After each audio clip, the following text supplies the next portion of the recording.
We've got the worst record under Mr. Trudeau in the G7. So that's not leadership, certainly not. All right, thank you very much. Thank you, leaders. We are now moving on to our next theme, which is climate change.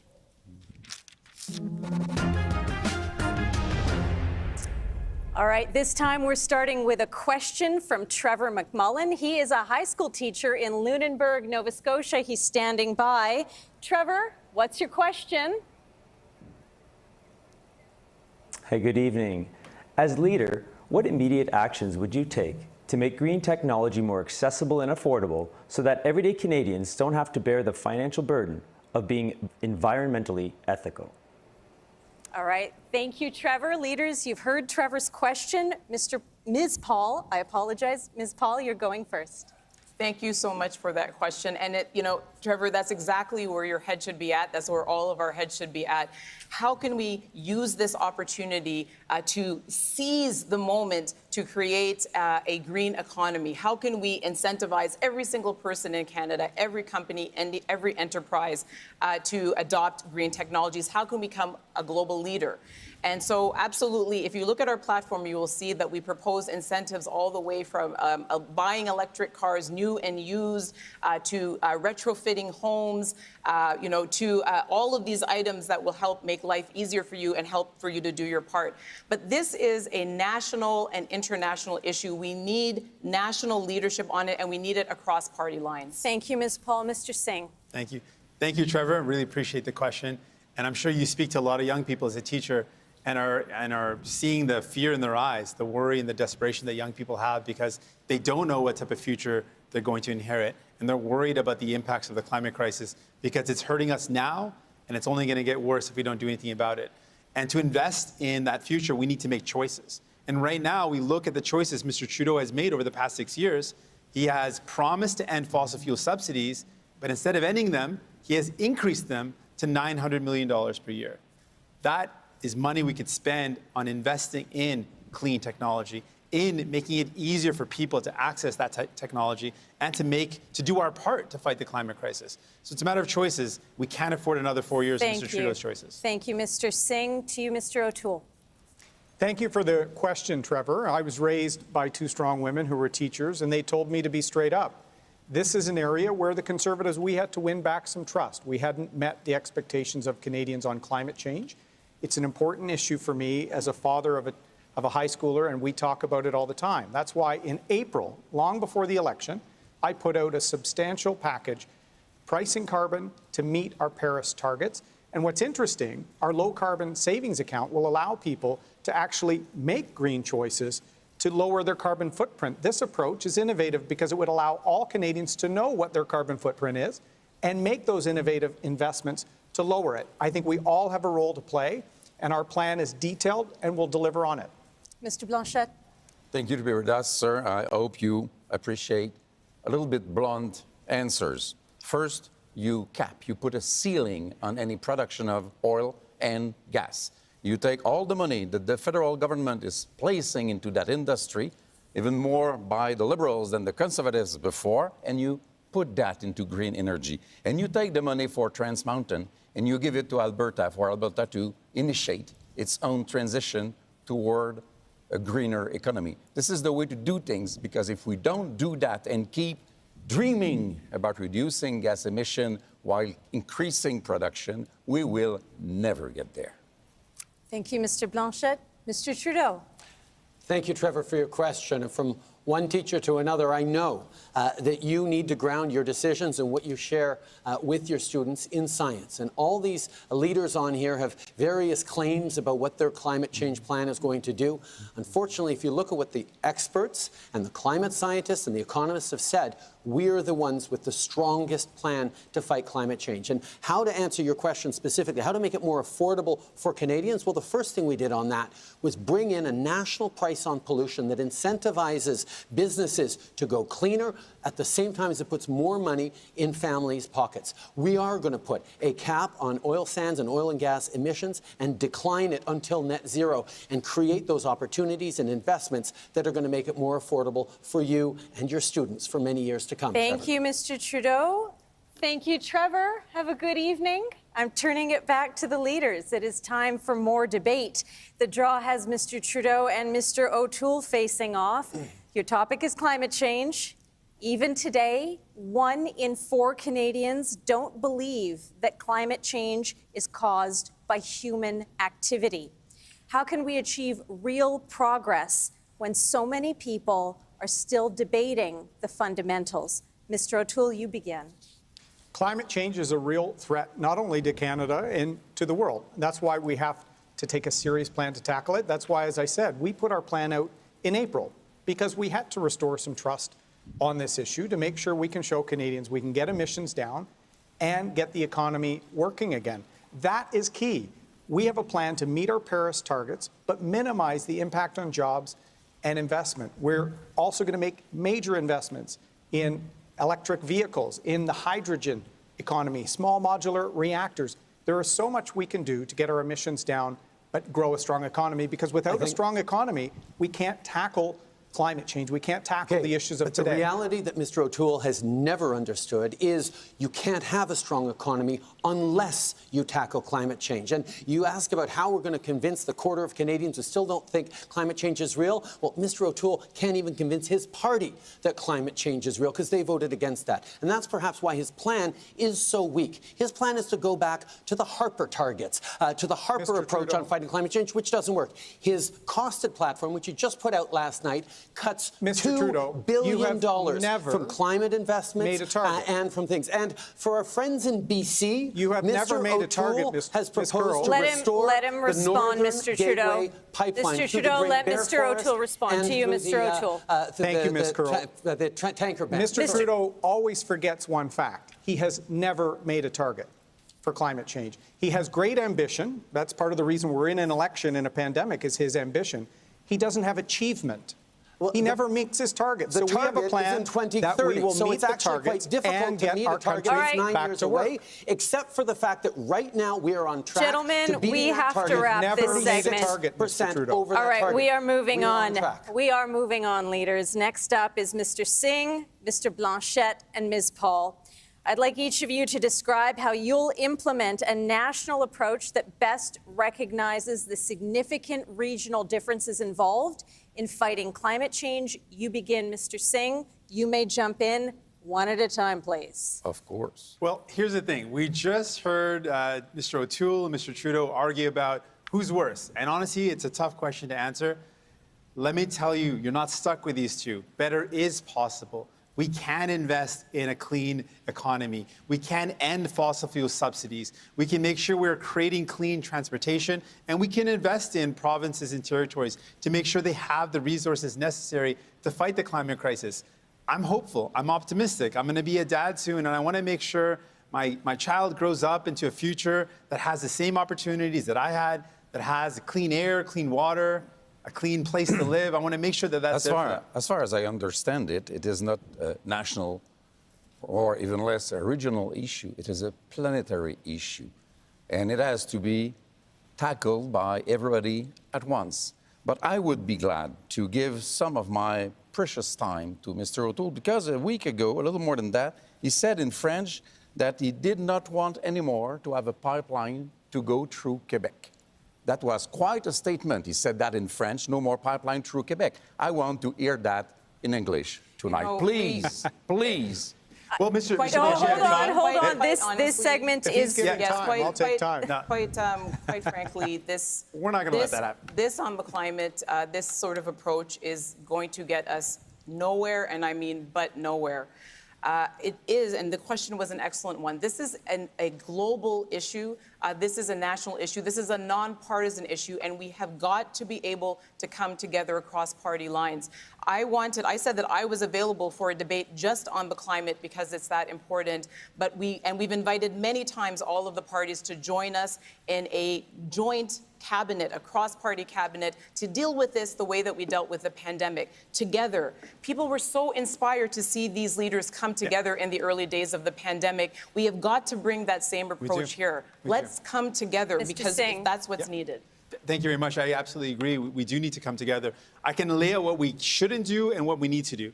What we shouldn't do is what Mr. Trudeau did. Set targets and miss them. We shouldn't promise to end fossil fuel subsidies and then increase them. We shouldn't put a price on pollution and then exempt the biggest polluters. What we need to do is end those fossil fuel subsidies, invest in provinces and territories with infrastructure that's going to help us with the greatest of respect to Mr. Hold on, Mr. Singh. With the greatest of respect to let Ms. Paul respond. With the greatest of respect to Mr. Singh, we have been making this invitation for years, and it has never been accepted by the NDP or any other party. All right, it's we great have to hear that we they have to agree, wrap but this section now, leaders. It is time for me, with great pleasure, to welcome Mercedes Stephenson of Global News.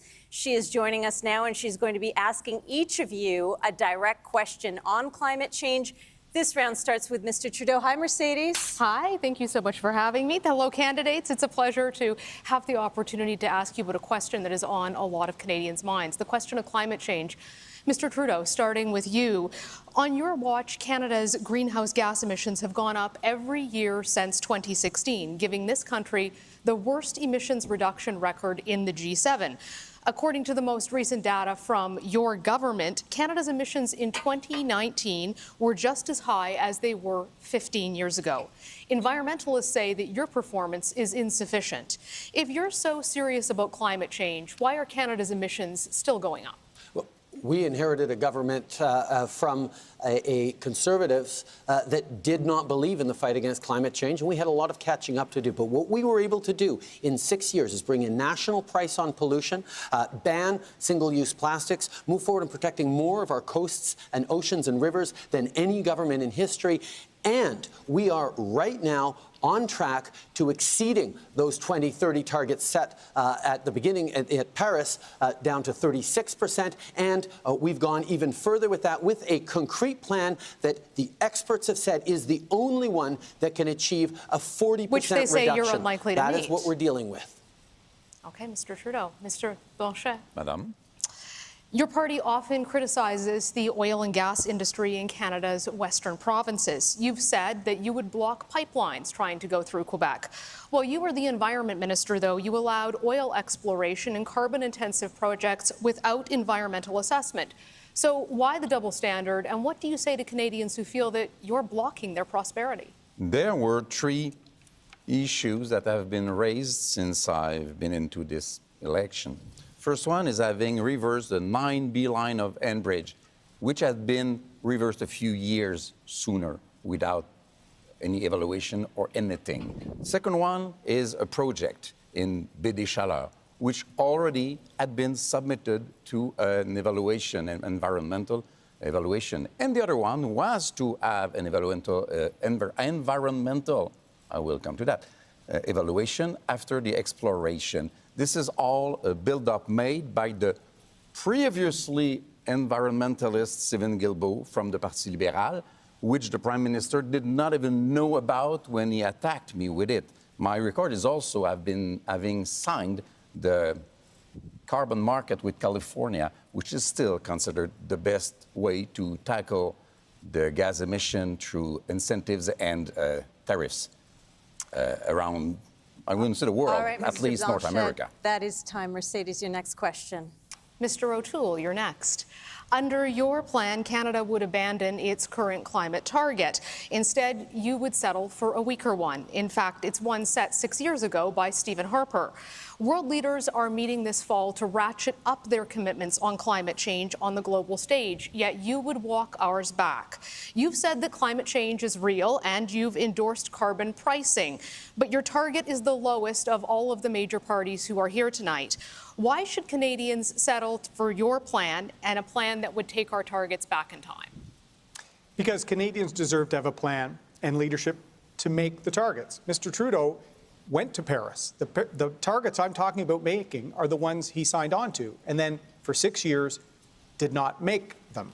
He likes to blame everyone else but himself for action. So what we did, because as I said, Mercedes, we have to build trust on this issue, we went out and worked with the top consultancy in the country to come up with a plan to price carbon, to get our emissions down to meet Paris, but to also get people back to work. After COVID-19, with $500 billion worth of debt put on by Mr. Trudeau, with a cost of living crisis, we also need to have a strong economy to get our emissions down. We will make our emission targets, and I think it's important for Canada to have a plan to meet what it signs on to internationally.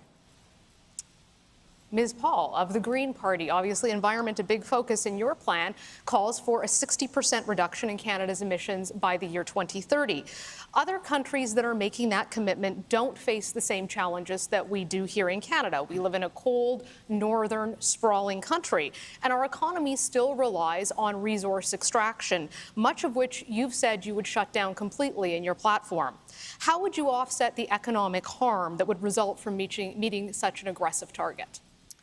Thanks for the question. And first, let me say that when I think about our future and I think about the future of energy, Canada will remain an energy superpower, but we will be a renewable energy superpower.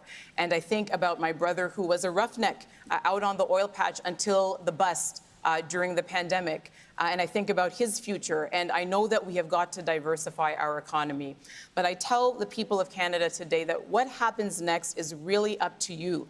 We can keep moving towards a mirage, and that is what these promises are, a mirage that's just out there in the distance that we never arrive at. Or you can send people back to Ottawa from every single party who are committed to working together across party lines on the greatest existential challenge of our time and seizing the opportunity of a truly green recovery.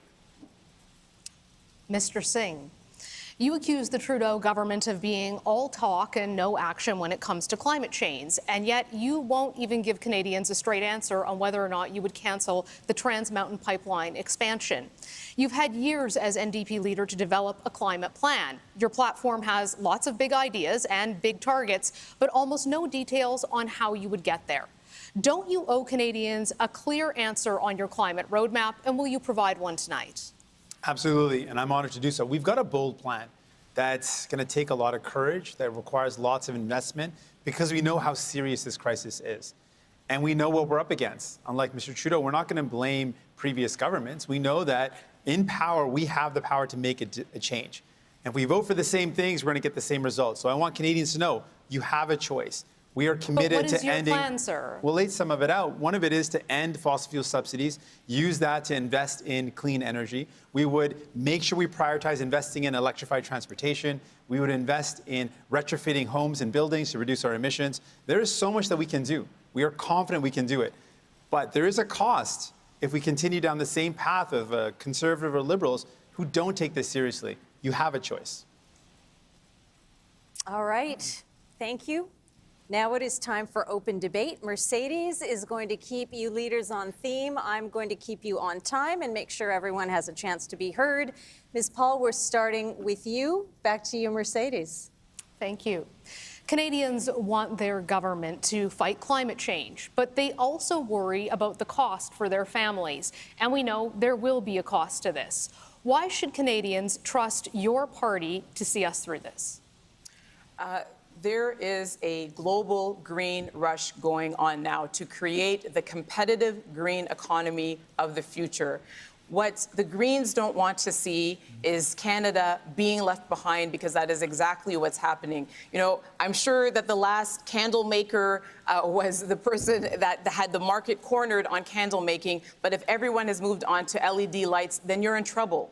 And so what we want to see is us seizing this opportunity. And Mercedes, to your earlier question, if Denmark and Greenland, other cold countries, can end oil exploration, then certainly we can do it. And if 27 countries in the European Union can come together collaboratively to have an ambitious plan for the climate, then surely with leadership, we can do the same here in Canada. I know Canada can do anything that any other country can do. Absolutely. I think we absolutely can. If any type of energy is removed from the global market, Canadian energy, it's replaced by a bad actor country that doesn't have carbon reduction programs, it doesn't have human rights, it doesn't have engagement with Indigenous communities. Indigenous partnerships in natural resources is huge. So you said the cost. There are tens of thousands of jobs that deserve an economic recovery just as much as anyone else.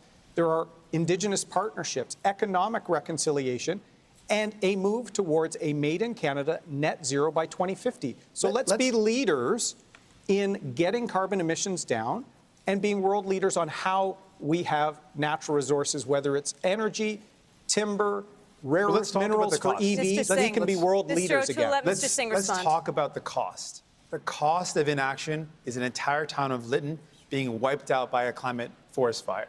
The cost of inaction is forest fires and flooding and heat waves that mean Canadians lose their lives. The cost of not acting means a young woman I met in Hamilton who looked me in the eyes and said, what's the point of me pursuing my education? What's the point of me finding a partner or even starting a family when I don't know what type of future I'll live in, let alone my child? That's the cost of inaction. That's the cost of Mr. Trudeau, who had 6 years to do something about this. Again, Mr. It's not Singh. 2 years. It's Again, not a Mr. small Singh. mandate. 6 years, and he failed you, and it Mr. cost Trudeau. all of us. Mr. Trudeau. When we talk about a climate crisis, we have to deal in facts. And one of the facts I need to correct right now that everyone is laid into is we have not missed any of our targets. We are on track to exceeding our targets. And it's important that we are on facts. Secondly, I do have a question for Mr. Singh. We need to talk about science. We need to talk about experts. We agree on that, you and I both. So how is it that the experts that have rated our plan on climate to be an A have rated your plan to be an F? Experts, I rate your track record an F, Mr. Trudeau. You've had 6 years. You don't get to rate. I People rate. know. Well, Politicians, not just me. experts. Why did the experts give you an F talking on your about climate the plan? Let Mr. Singh Let's talk respond, about Mr. right now. Trudeau. Let me respond to this. Let's did they talk. give you You're an F? talking about the future. Let's talk about right now. You had 6 years, Why did and you you've got get the. Let me an finish. F Let me on finish. climate? You've got the worst track record in all the G7 after 6 years. How can Mr. people Singh, trust you? why How didn't can people you have put confidence forward Trudeau, an hold on. ambitious someone that is All right, failing Mr. you? Singh, He Mr. didn't Trudeau, answer. then Ms. Why Paul, did he then get Mr. an Blanchet. F Mr. on Trudeau. I don't his accept climate that, plan? first of all. I don't Time's accept that at all. We've got wasted. a bold Hold on, plan Ms. Paul. and a strong plan. Mr. Singh, thank you very much, Mr. Trudeau. You get heated about these He things. cannot No pun explain intended. why his plan We've got a is strong being plan. panned by experts. An Now, every excellent plan. politician up here says, we have the best plan. We actually have a you have the record. worst And record. what Mr. Singh. Mercedes' question was, how do we make sure it's affordable? We brought in a price on pollution across the country that puts more money back in the pockets in the provinces where it had to be imposed because Carroll? conservative politicians fought against it every step of the way. Ms. And Paul, exempts the biggest Ms. polluters. Paul. With the greatest of respect, I think the 5 PhDs in our shadow cabinet who put together our green recovery policy would disagree with you, with the experts. But I do want to say more generally that, again, this is getting us nowhere. We have got to be able to come together across party lines, not only to face the existential crisis that Mr. Singh described, but also to seize the greatest economic opportunity that Canada has seen within our lifetimes. We are being left behind. And if the United States can do it, if the European Union can do it, I know that we can do it. It's about a change in the culture. All right, thank you, Ms. Paul. Mr. Blanchet, did you want to clock get shows in? that I'm quite behind everybody else, and I have 12 seconds left. Take some I will time, disagree sir. with the basic statement. There's possibility to create more wealth to absorb the cost of the changes that we need. We must stop opposing environment and creating wealth. It may go together well. This is the change that we have to do. Thank you, sir. Thank you, Mercedes. And now, leaders, we are moving on to our next theme, reconciliation.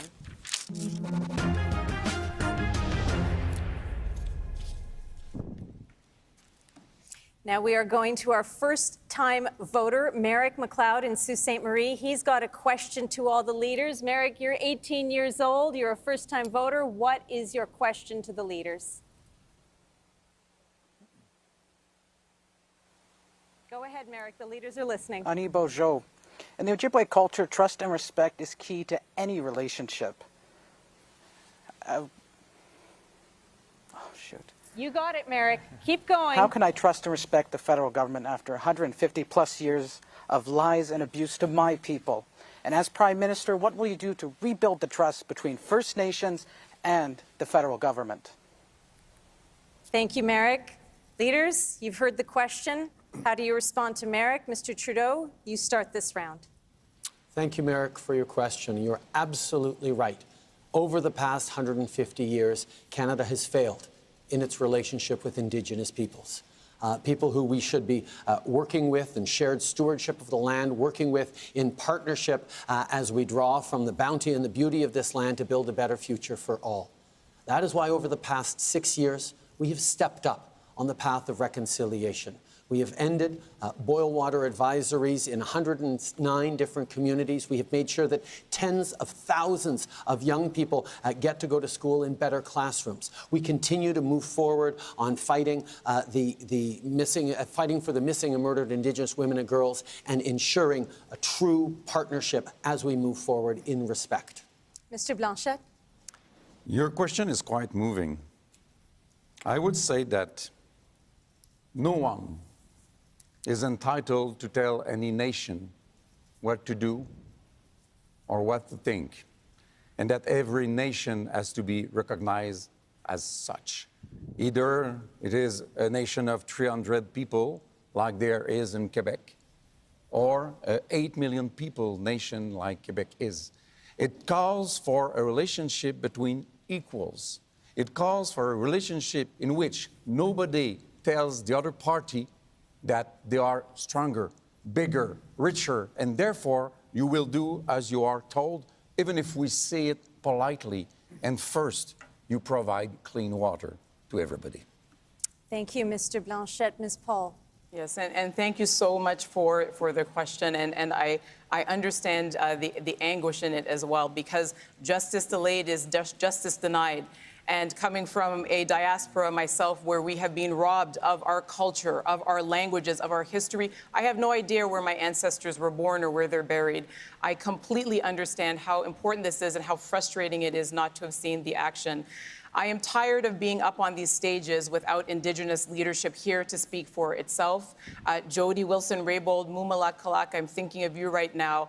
And when Ms. Kakak said that without action, that the Parliament would be hollow, she was right. So Indigenous sovereignty, self-determination, nation-to-nation engagement, that is my commitment.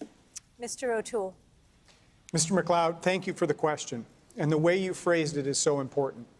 Reconciliation is about trust and respect and restoring it after a century and a half of a federal government failing.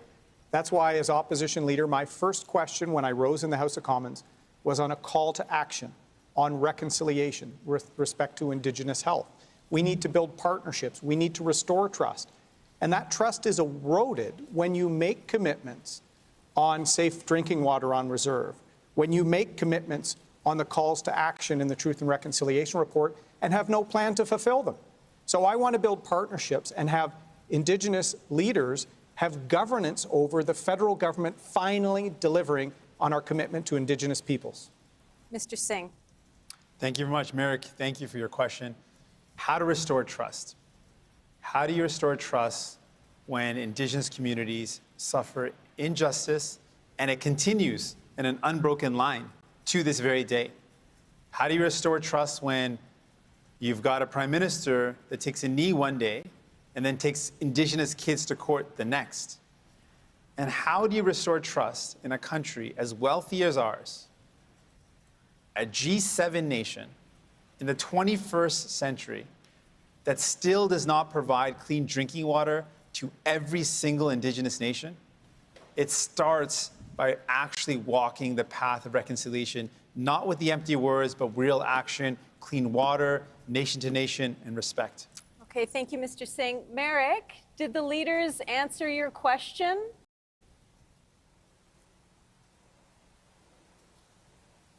Yeah. All right, thank you very much. Miigwech. Miigwech. Messieurs Blanchet and O'Toole, it is your turn to debate now.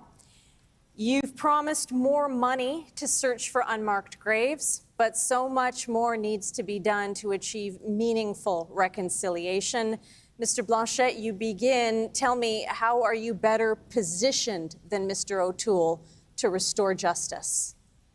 I am not better positioned than Mr. O'Toole because I believe that this is a relationship between nations. And your presence a nation, I feel I represent another one, and we are discussing with a lot of other nations. But I will remind everybody that on the last day of the last session, we had a motion adopted unanimously by the Parliament, and this motion was precisely saying what we had been told to carry by the First Nation leaders, and we had it adopted. this might be the way to do it. Many times the Bloc Québécois said, even if we don't agree with everything, that we would share our seats and our voices in the Parliament with the First Nations in order to have them being heard by the whole country. After the tragic finding of graves in Kamloops, Cowessess, and other former residential school sites, we offered to work in a bipartisan fashion on calls to action 71 to 76. Those are related to former residential school sites. And we need to act faster. I know Mr. Trudeau cares a great deal about reconciliation. I know we all do. But this is an issue where we have to act.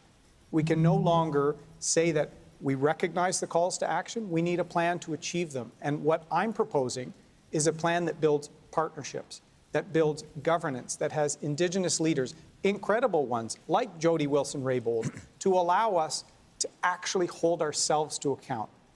All parties, all future governments. This is the biggest scar in the history of Canada. And we have to tackle it not just with good intentions, but with a good plan to deliver for all Indigenous people. Mr. Blanchet, I must briefly. say that the Prime Minister has nominated Gouverneur Général, I don't know how to translate that, who speaks Inuktitut, which is great, but does not speak French. Still, he does not agree with the idea of acknowledging, recognizing First Nation languages as official languages in his country. All right, we will leave that segment there. Ms. Paul, Mr. Singh, Mr. Trudeau, you're up. Tell me, what is your plan to end the ongoing disproportionate violence against Indigenous women and girls? Ms. Paul. The first thing is to make space for Indigenous leadership because, you know, we have done all these things and made all these promises. We know what needs to be done. The recommendations are there in the calls for justice and the missing and murdered Indigenous women and girls report, and yet we still don't have the action. And so, as I said before, it should be Jody up here answering that question. It should be Mumala Kakak up here answering that question. We need to make the space for Indigenous leadership to guide this process, and above all, we need to make this a priority. All that is left now is political will. But that is exactly what we have been doing, Ms. Paul. When we called the National Inquiry into Missing and Murdered Indigenous Women and Girls after years of governments avoiding doing that, we ensured that we brought the truth forward. And then we worked with Indigenous leaders groups, Indigenous women's groups to co-develop the action plan that we are now fully funding so we can get justice for the victims, healing for the families, and put an end to this ongoing national tragedy. It will take a lot of work by all of us, but we are walking this road in partnership because we know it needs to be done, and there is much more to do. But Mr. Trudeau, sadly, and this, I don't take any pleasure in this, the calls to justice are out there, and you haven't acted on them.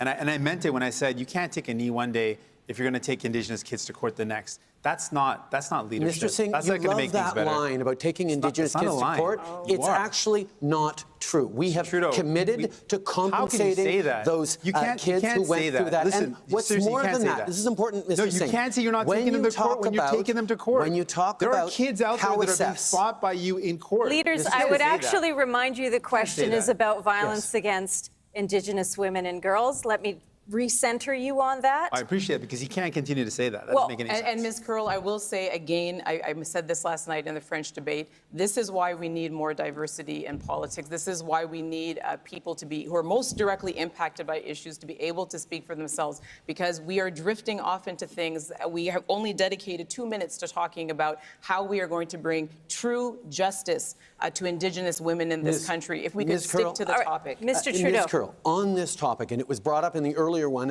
and we talked about Indigenous women, I want to talk about those kids buried in unmarked graves across the country, because it was a tragedy for all Canadians, one long known by Indigenous peoples. But when I went to Cowessess to speak with Chief Casmus Delorme, we not only grieved those kids, we signed an agreement, a landmark agreement, to keep kids at risk in their communities, to take them out of the provincial system. That is how we move forward. It took years to sign that agreement, but we got it, and we are empowering Indigenous communities to care for their own kids. Mr. Trudeau, we're out of time. Mr. Singh, I'm going to give you a very brief moment to respond. Briefly, we're over time.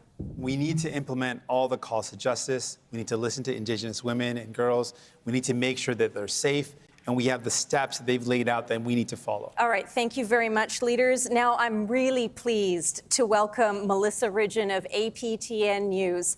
Melissa is going to be asking you each a direct question on our theme of reconciliation. Your first question, hi Melissa, is to Mr. Blanchet. Over to you. Tanshe, thank you all for being here. It's a pleasure to be here with you to ask some questions for our APTN audience. Mr. Blanchet, I'm going to start with you. You know, numerous government reports, including in Quebec, have sounded the alarm that systemic racism exists, from Joyce Echaquan dying as she's taunted by hospital staff, to policing, the justice system. What will you do as Black leader to address systemic racism in your own province in Quebec and also elsewhere in Canada? First, never underestimate the weight, the sadness of those dramas. Second, I acknowledge, I recognize the existence of systemic racism in June 2020. And then, what happened? It became a political tool against Quebec. It became a tool to say Quebec is this and that and racist and xenophobic and all of that, instead of opening a discussion, trying to find solution, consulting experts, discussing with the First Nations themselves. It became this white society against this other one, white society. We build nothing, so the words became toxic. I'm absolutely open to the idea of discussing all of that on a quiet stage without this aggressivity, being aggressive as this debate has become. All right, Mr. Blanchet, we have to move on. Your next question, Melissa. This question's for you, Ms. Paul. You know, Canada has more children in government custody right now than at the height of residential schools.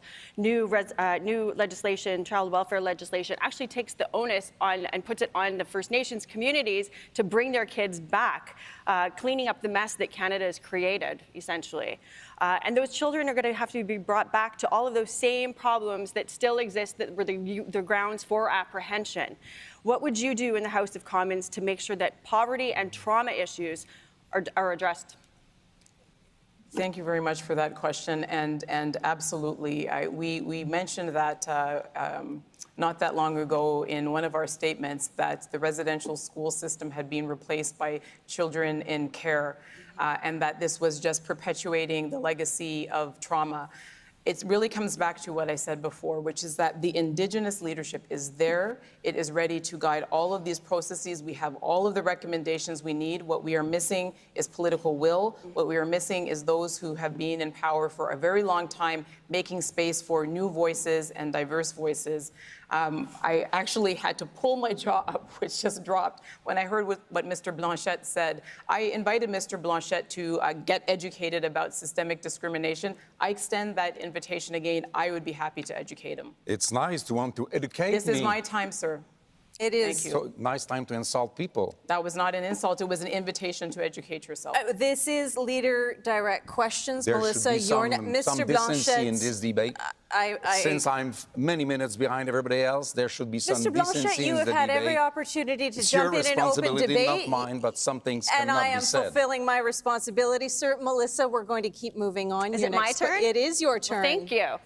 Mr. Trudeau, this is for you. You know, your Liberal government has turned Indian affairs into two separate, massive bureaucracies that eat up large portions of funding that will never see it on to reserve. It doesn't leave the bureaucracy. You know, you've promised clean drinking water, but billions of dollars later, that's not happened. Many still do not have clean drinking water. You know, Canadians and Indigenous people are losing patience with the lack of results from all of this spending. So I guess the question is, why would they believe you a third term, that they would get results and you would be accountable for all that spending? One of the enemies of progressive politics, Melissa, is cynicism.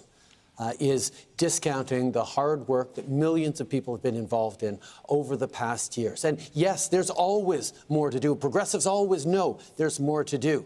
But When we came into office, there were 105 long-term boil water advisories. We lifted 109 of them, and for each of the ones that are remaining, we have a project lead, a project team, and an action plan, and we're going to lift those all. There are tens of thousands of kids across this country, Indigenous kids, who've started the school year in new schools or refurbished schools. We have moved forward on settling more agreements and more land claims and more partnerships than any other government over the years. We continue to work in partnership and respect and invest more money in Indigenous communities than any previous government. And no, we're not done yet. I think the money, I don't think anybody's questioning the money spent. I think that they're questioning the results for the money that's spent. My next question is to you, Mr. Singh. Federal forces, including the RCMP and the Department of Fisheries and Oceans, have been used throughout Canada's history to prevent First Nations from exercising their treaty rights to fish and to hunt and to defend land and water. This is happening right now on both coasts, including under the NDP party in British Columbia with regards to fishing and logging. So my question would be to you, as Prime Minister, what would you do to ensure Indigenous rights and title are finally respected in this country? I really appreciate the question. First of all, we need to respect Indigenous treaty land and rights. That's a fundamental step towards walking the path of reconciliation in a real meaningful way. But you mentioned the RCMP, and I got to talk about the really sad reality that there's been violence, heavy-handed violence, against Indigenous communities, against peaceful protesters, and I have long called for reform of policing. When I was in the provincial level, I fought against carting. I've continued to use every platform I have to say we've got to stop the use of force, we've got to overview it, we've got to change the RCMP's mandate, and that's something we can do at the federal level. That's something that Mr. Trudeau said he would do and yet has yet to do, and it's something I'm committed to making sure happens. Mr. O'Toole, next question is for you. You voted against the UN Declaration on the Rights of Indigenous People that would share decision-making power with Indigenous people over what happens on their land, and you also want to criminalize Indigenous dissent that's expressed through blockades or protests. So the question is, if you're Prime Minister, how could Canada build a respectful nation-to-nation relationship with Indigenous people? Thank you, Ms. Ridgen. And this goes very similar to Mr. McLeod's question on trust and respect. I want to build those partnerships. And that's why our only concern with the United Nations Declaration was how free and prior informed consent was defined so that it didn't stop partnerships from being formed. I'm really glad to say one of the early leaders behind the UN Declaration, Chief Willie Littlechild, has agreed to serve as a special counsel to me on the implementation of that to make sure that there are partnerships and opportunities. What I want to do as Prime Minister is build that type of nation-to-nation dialogue and partnership so that the next generation has intergenerational wealth and opportunity transfer, not trauma. And building that trust will be core to me. It's why, as I said, my first question was on reconciliation. We have to make progress. All right, thank you, Mr. O'Toole. Now we move on to open debate. A reminder that Melissa will be here to keep the leaders on theme. I will be here to do my best to keep you on time. And all of you have an opportunity to jump in after Mr. Trudeau begins with a question from Melissa. Okay, I think if there's one thing that Canadians and Indigenous people can all agree upon, it is that this Indian Act system is not working for anybody. How would you dismantle this broken top-down system, and what would you replace it with that would ensure that Canada still is living up to its constitutional obligations to Indigenous people?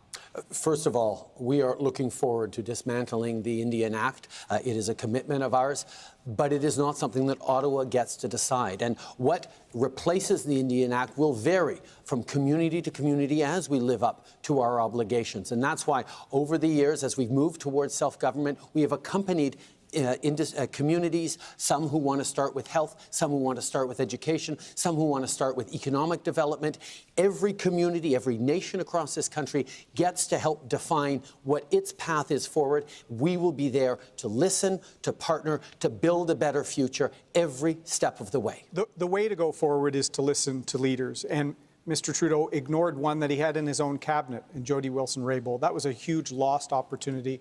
We've been speaking to people with how we can accelerate treaty resolution. There are some treaty negotiations, Ms. Ridgen, that have been going on, as you probably know, for decades. We need to solve it, and we need to work with Indigenous leaders.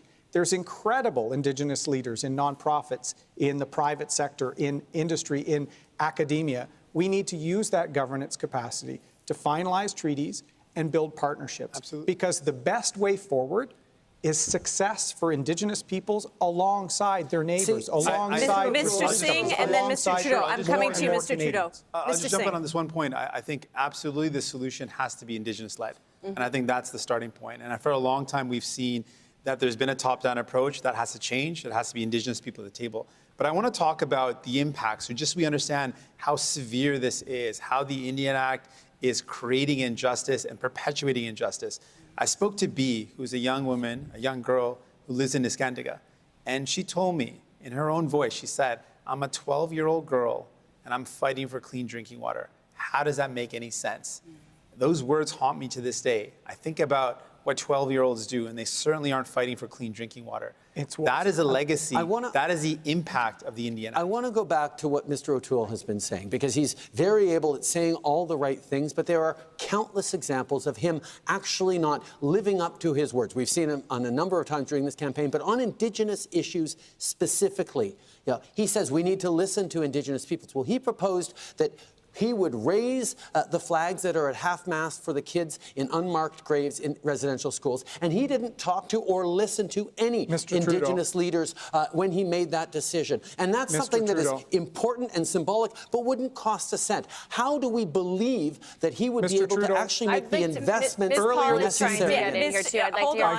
I'm going to give Ms. Paul and Mr. Blanchet a chance to jump in. We haven't heard from them yet. Time permitting, I'll come back to you, Mr. O'Toole. And I really, again, want to I asked Mr. Trudeau to move immediately. Hold on, Ms. Paul. I really just want to try to recenter our conversation on Indigenous peoples and what we are going to do to fulfill the many unfulfilled promises and commitments that have been made. And I would say, perhaps to pick up on what has been said, that it seems all too often that reconciliation is treated like a buffet. You can opt in for this, pick this plate, but not the other one. And that applies to what we've seen with Mr. Trudeau and the Liberals. You can't, on the one hand, say reconciliation and then go and not allow Mi'kmaq fishers to be able to have a decent, moderate living for all of these years. You can't call reconciliation and then take Indigenous peoples to court. But Mr. Singh, you also can't say reconciliation and then support the NDP government in putting pipelines through Indigenous territories, or support Line 5 after the Anishinaabe made it very clear that they did not support that project. Ms. Paul, I'm going to allow Mr. Blanchet to get in. He's been signaling he wants to. Yes. I will come back to the two of you. Mr. Blanchet. First Nations and Quebec have something in common. They are binded by a document they never signed. And any relationship between nations should be dealt with freely signed treaties or agreements or something. The Indian Act has to be replaced one nation at a time, if need be, by and with freely signed treaties and agreement. There's no other way. And if I may come back a few seconds on something else. Quebec wants religion out of the state affairs because religion never protected equality for women and never will. We are over time. I'm going to give you both a chance to briefly respond. Mr. O'Toole, then Mr. Singh. Briefly, please. I am proud of this country, and I think if you love your country, you can dig deep to make it better. So as Prime Minister on the National Day of Reconciliation on September 30th, I will raise the flag with a commitment to move forward on calls to action. Mr. Trudeau promises things, doesn't deliver, and then when people protested him, he mocked them. That is not reconciliation. So you can be proud of your country as you strive for it to get better. Thank you, Mr. O'Toole. Mr. Singh, briefly. I think that Mr. Trudeau may care. I think he cares. But the reality is that he's often done a lot of things for show and hasn't backed those up with real action. And the harm is that Indigenous people continue to suffer. And that's what I want to stop. I want to stop the suffering and lift up Indigenous people by being allies. 5 seconds, Mr. Trudeau, then we got to go. Mr. Trudeau, 5 seconds. Unfortunately, the cynicism that Mr. Singh is showing on saying we did nothing is harming reconciliation and the path we're moving forward. We have lots more to do, and we are doing it. All right, leaders, thank you. Thank you, Melissa. Merci, merci. Merci. And now it is time for our fourth theme for the night, affordability. It's time now to bring in Janet Falla. She is a senior working part-time in Burlington, Ontario. Good evening, Janet. Please tell us what your question is to the leaders. My question is this: at my age, I never imagined that I would have to keep on working, but I have to afford to live where I do. So I'd like to know, when they become Prime Minister, what will they do to help us seniors survive? Thank you, Janet. Leaders, you've heard Janet's question. We're starting with you, Mr. Blanchet. Merci, Madame. For many months now, the Bloc Québécois has demanded for the government to increase the amount of money being provided on a monthly basis to our elders. It's nowhere in the Conservatives' program, and in the Liberals' program, it starts at 75, nothing below 75 for this pension. I'm not sure about the word in English. It has to be done. Those people are those who suffered the most from the pandemic. Their power to buy things was reduced. The fact that they were alone more than ever before was made worse. And the stress, the anxiety they lived with is terrible. We want something to be done, and it has to start with a monthly check, seriously increased. Thank you, Mr. Blanchet. Mr. O'Toole. Thank you, Ms. Falla, for the question. This is a crisis facing our country, affordability, and it's hitting our seniors the hardest. That's why in Canada's recovery plan, our plan to give you a break, we're going to double the Canada Workers' Benefit. There are many seniors like you having to work to keep up with the cost of living. We're going to double that for you to give you a break. We're going to get bills down for internet, for cellular phone. We're going to get grocery bills down. That is our plan and our commitment. And in December, we're going to give you a break with the GST holiday and help bricks and mortar stores in the process. Mr. Trudeau is borrowing every day $424 million, and he's causing an inflation crisis. We have to secure our future, and that's our commitment to you. Thank you, Mr. O'Toole. Mr. Trudeau. Ms. Fallish, thank you so much for your question. We know that seniors have been deeply affected by this pandemic, the isolation, the extra costs, which is why we stepped up with a one-time support so you could help get through this pandemic. But we need longer-term supports. One of the first things we did was increase the guaranteed income supplement for our most vulnerable single seniors when we first got elected. We're doing that again in our proposal in this election. We're also moving forward with increasing the OAS for all seniors over 75, because we recognize that the costs continue to increase as you get older and continue to want to live at home. We're giving you more supports so you can stay at home safely and make those renovations. Importantly, we will continue to have your backs as we have through this pandemic and into the future. Thank you, Mr. Trudeau. Mr. Singh. I want to thank you so much for your question. And one of the things that you mentioned is that you didn't think you would have to keep on working. And I don't think our seniors should have to work. If seniors want to contribute by working, that's absolutely their right. But you shouldn't have had to work. And in a country as rich as ours, we should make sure our seniors are able to retire with dignity, that you've got the supports necessary to live a life of dignity. So what we're proposing to do is put in place a guaranteed income for seniors so they can live with dignity and not have to worry about paying the bills. That's a starting point. What we've seen so far is that Mr. Trudeau and Mr. O'Toole both are going to either cut the help that you receive or put the burden back on people like you.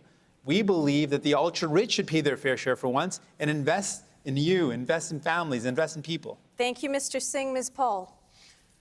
Thank you very, very much for the question. And as someone who comes from a family where my grandma and grandfather had to work until actually they were kicked out of working because they needed to keep working to afford the basics, I completely understand what you're saying. And this is an opportunity for us to learn the lessons from this pandemic and to really get to the heart of things and to stop talking about the symptoms, but get to the root causes. We need to have, absolutely, and it's so wonderful to see the consensus building around a guaranteed livable income so that whatever your circumstances, you can live with dignity. We need universal long-term care. That's a huge expense. It was for my family. And we need more affordable housing. Let's get to the root causes. Thank you, Ms. Paul. Mr. Singh and Mr. Blanchet, you will both square off now. You both talk about affordable housing, but we know that affordability means different things to different people depending on where in the country they live. So when you talk about affordable housing, who are you really talking about? Per the draw, Mr. Singh, you begin. Mr. Blanchet, you may jump in anytime. We're talking about people who are spending right now more than half their income on housing. That's not affordable. People should not be spending so much on housing that they have no money left to pay for their groceries, to pay for their bills. And the sad reality is, since 2015 to now, the average cost of housing nationally has gone up to buy a home by $300,000. So far, the housing crisis has gotten worse over the past 6 years. We want to invest in housing. We want to invest to make it easier to buy your first home and to invest to make sure there's available, affordable rental homes. Let Mr. Blanchet respond. Could anyone tell me how to translate logement social? Social housing. Social housing might be a solution to another problem. People are paying, at least in Quebec, people are paying far too much for houses because the prices have increased tremendously. The idea is to reduce the speed of that increase while helping people who cannot even afford decent lodging. If we build more social lodging, which price are obviously very lower, much lower, then it will lessen the pressure on those houses who become more and more expensive.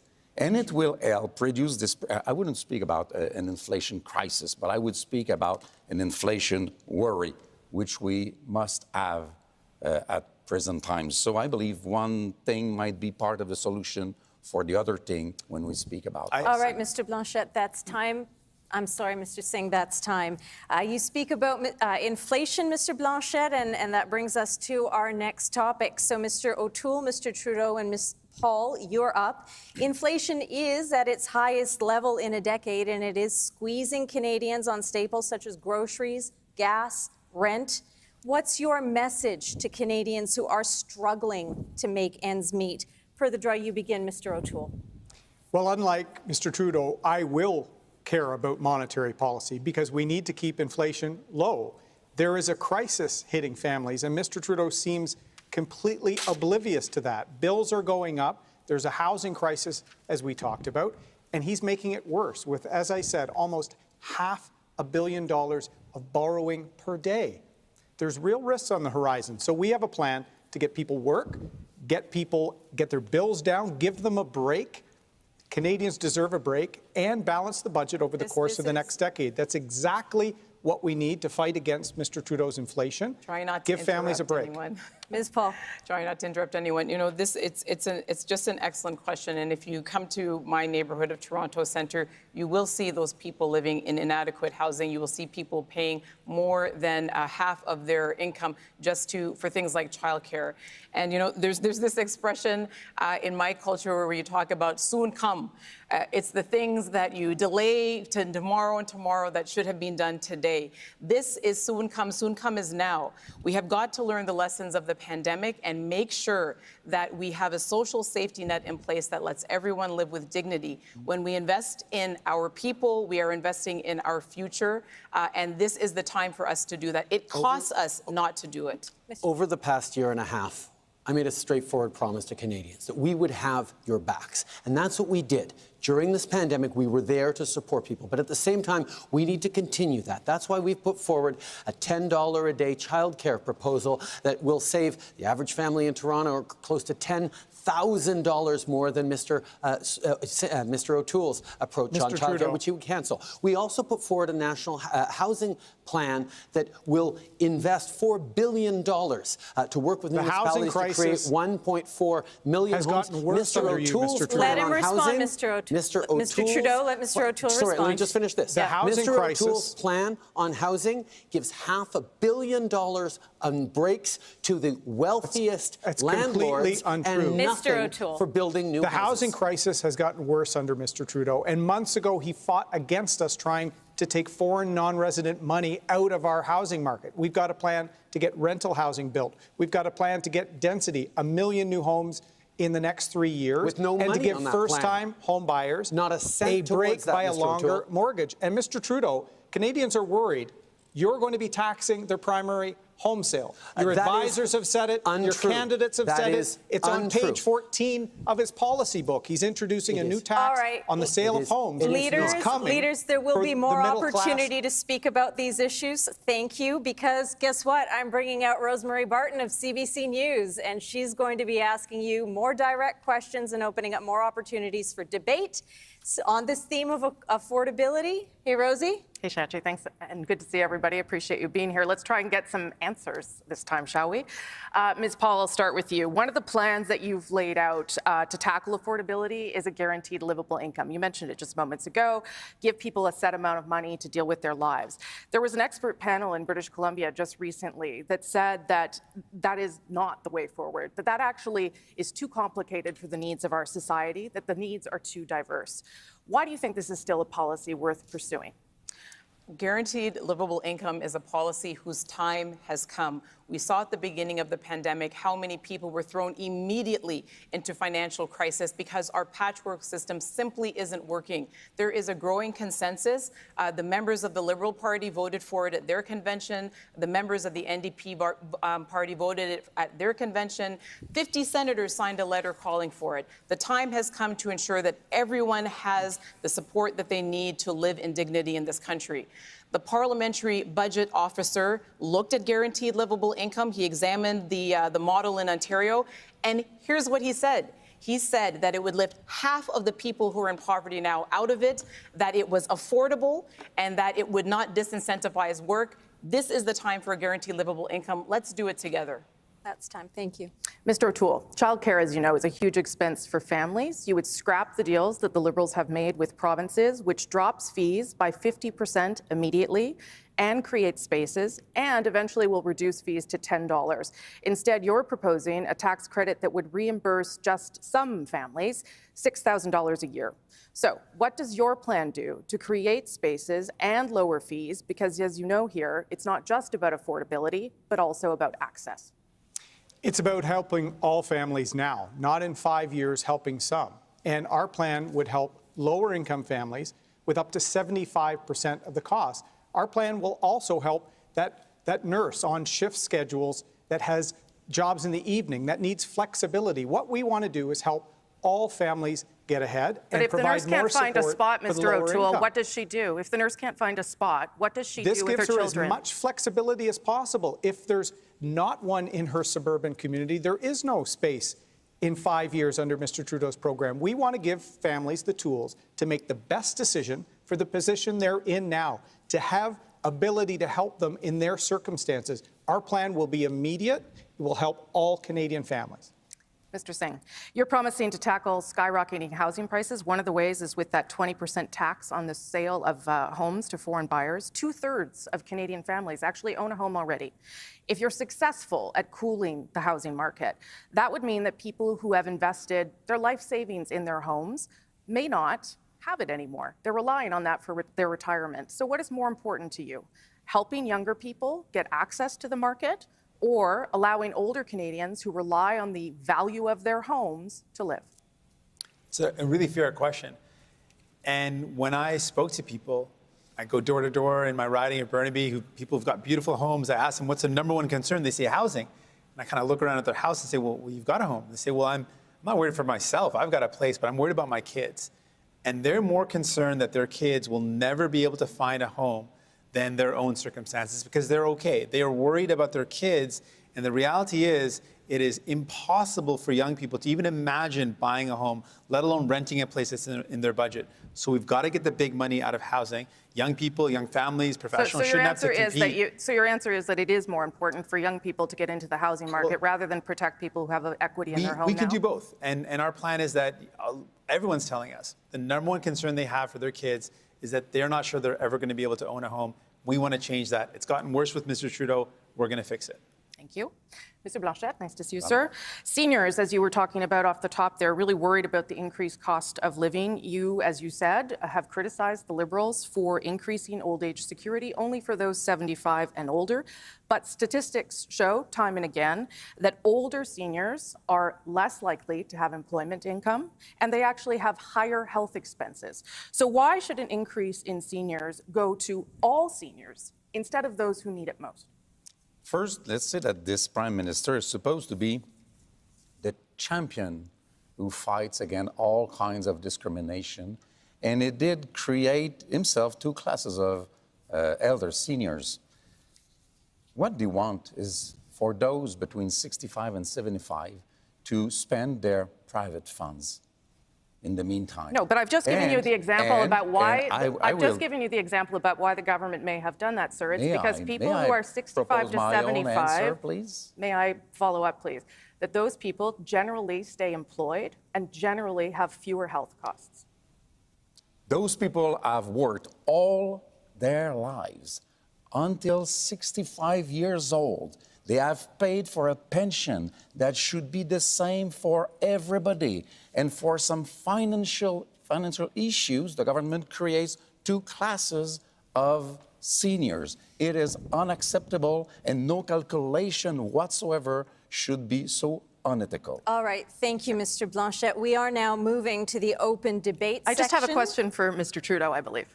I'm very sorry. If you don't mind. I don't think we should let him off the hook. I think we would all agree. I got a little mixed up there. We're making some of our arguments on the other ones. Well, we'll make you uncomfortable now, sir. There we go. You said in 2019 that Canadians should never have to make the, and these are your words, impossible choice between paying for medications or putting food on the table. We have seen you, particularly in these recent months, willing to spend billions of dollars on programs that matter to your government. Daycare would be another example of that. Why is there no money in your platform or in your most recent budget for a national pharmacare program? Is it no longer a priority? And should you not just tell Canadians that, sir? No, it continues to be a priority because, indeed, no one should have to choose between paying for groceries and medications. On health investments, we were all focused on COVID-19 and supporting the provinces and making sure that on that we were giving the support we needed so we could have Canadians' backs. But at the same time, we worked with a number of different jurisdictions, and we've actually signed with Prince Edward Island a national universal pharmacare. You've signed one deal, sir, but there's nothing in your nothing in your platform in terms of costing. I understand the pandemic kept you busy. What about going forward? Why wouldn't you put that in place? Going forward, we are going to continue to, but we know that it's not something we did with Prince Edward Island. We're going to continue to do with others in respect of the provincial jurisdiction that is delivery of health care. We can't impose pharmacare on a province that doesn't want it, unlike the NDP proposes. We are going to work in partnership, as we have on so many things, to get it done like we did on childcare. Okay, and now we're going to move to open debate. Starting back with you, Rosie. Okay, and we start here, I believe, with Monsieur Blanchet. Yeah. That's correct. So, Mr. Blanchet, what is one policy change that you think would make the biggest difference to Canadians or Quebecers, in your case, in terms of their cost of living? The one change that you would like to see that would help them the most? Cost of living, that's quite interesting because that's a worry that we have. We believe that the most important thing is changing the way we create wealth. We believe that transforming our own resources, natural resources, with our own clean energy in our regions of Quebec will create more wealth. This wealth will come from an environmental, I will get this word, environmental preoccupation as well. And we will do that, and we should be entitled to do that with our part of the money that is being sent again and again in oil and gas. There's one thing I want to add, even if it's not exactly, I don't know if there's time eventually. Not really, but quickly. I will take a few of those seconds. Yes. Will we have some seconds to speak about French-speaking communities and Acadians? Well, not in this debate? section. This is about cost of living, sir. And to you, Mr. Singh. It's nowhere. That's my problem. It's nowhere. One of the things we know, the cost of living has gone up. The cost of medication is going up. The cost of being able to afford the medication that keeps you healthy. Mr. Trudeau, $0 in your fully costed budget means zero commitment to getting it done. You don't have a fully costed $0, but you've shown your evidence. With your costed budget, you've shown Canadians clearly you've got no interest in doing something that you promised to do in your 2 years ago. Mr. Singh. You promised to do it 2 years ago. You committed, you campaigned on it, you included it in your throne speech, and now you've completely abandoned it. How can people trust any promise you make when there's $0 in your plan? Okay, brief response, then Ms. Paul, then I'm coming to you, Mr. O'Toole. Brief Briefly, Mr. No, give a response to that $25 answer, billion in our fully costed platform for health for the priorities that Canadians have told us on. Better support for seniors in care, better support for mental health services across the country, particularly for young people, and access to a primary care doctor or team. That is what $25 billion over the next 4 years gives. Mr. O'Toole's money for health is backloaded to 6, 7, 8, 9, 10 years from now. All right, Mr. Trudeau, thank you, Ms. Paul. I'm reminded what the question was. The question was what policy would have the biggest impact on people's cost of living. Ms. Paul. And I think that we have a perfect example of this again here, because the biggest thing that could make a difference in the cost of living for people is a change in the culture in Ottawa. It is so painful for me because I've had the experience of, again, having my grandparents work until they were 75 and living 600 and 800 square feet and wondering how we were going to feed ourselves some nights. I've had that experience, and I know that one day of delay is too much. So when I think that we could have been in Parliament now working to get people the help that they need. What is the policy, Ms. Paul? These are anecdotes. What is the policy was the question. It's not an anecdote. The thing that we need is a change in the culture. I hear you. I see you, Mr. It's a change in the culture because there are several parties on this platform right now that agree on guaranteed livable income and universal pharmacare and childcare. But it's always soon come. It's always soon come. All right. Thank you, Ms. Paul. Mr. O'Toole, you've been waiting. I'm going to get you in. We're doubling the Canadian workers' benefit. That amounts to a $1 per hour raise for working families. These are people working very hard, and I respect whether they get up to work a shift in a restaurant or work to open their small business. We're going to have your back. We're also going to get costs down. We're the only party with a recovery plan that includes all Canadians. And when it comes to cynicism that Mr. Trudeau talked about earlier, all of the commitments continue to be a priority. He's going to get to the calls to action. He's going to have transparency. He's going to make targets. He announces things and never delivers. Mr. Trudeau, a Prime Minister has to deliver on the words. Kind of true. Not just fancy words to make promises, a plan to get there. By the way, Mr. O'Toole, I won't take lessons from you on making promises and not following up. When we see you're beholden to the gun lobby, we're beholden to anti-vaxxers, you're beholden to a Remember, range of this is people. affordability, and Mr. Trudeau, I'm sorry, we're out of time now, I've sir. been responding to people. Can I answer Rosie's question directly? You have 5 seconds, sir. We were able to lift 1 million people out of poverty and create 1 million jobs at the same time with the right kinds of investments over the past 5 years. And Mr. Trudeau, I'm sorry, sir, I have to wrap you right there because it is now time for our next theme on COVID recovery. Rosie, thank you so much. Thank you very much. Thanks.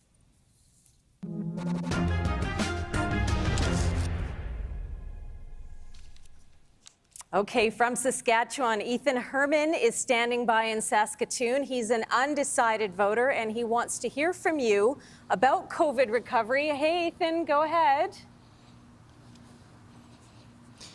Hey, good evening, leaders. My question is this. Coming out of this pandemic, how will you, if elected as Prime Minister, going to unify and drive Canada forward with respect to healthcare, jobs in the economy, and ensuring a higher quality of life is achievable for all Canadians, regardless of race, color, creed, or sexual orientation? All right, leaders, you've heard from Ethan. Mr. O'Toole, you're up first. Thank you, Mr. Herman. That is exactly why I launched Canada's Recovery Plan on the first day of the campaign. We're going to create 1 million jobs in 1 year. We're going to clean up the accountability mess in Ottawa. We're going to have national leadership on mental health. We're going to be more ready for a pandemic, and we're going to get our finances under control. I want to get people working. I want to give families a break. And since the moment I became Conservative leader, I've been reaching out. Whatever your background, your faith, your color, your sexual orientation, whether you're Indigenous, whether you're a new Canadian, you're important to Canada's recovery, and you're important to the Conservative Party. And I'd ask you to look at Canada's recovery plan. After these 18 months as a country, we need a plan and a leader that will actually deliver. Thank you, Ms. Paul. Thank you, Mr. Herman. And I swear I did not line up that question.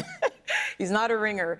But this really comes to the heart of the matter, which again is about changing the culture of politics in Ottawa. We have heard from outgoing MPs in the last Parliament how incredibly important that is, that the culture has become toxic, that has become hyper-partisan.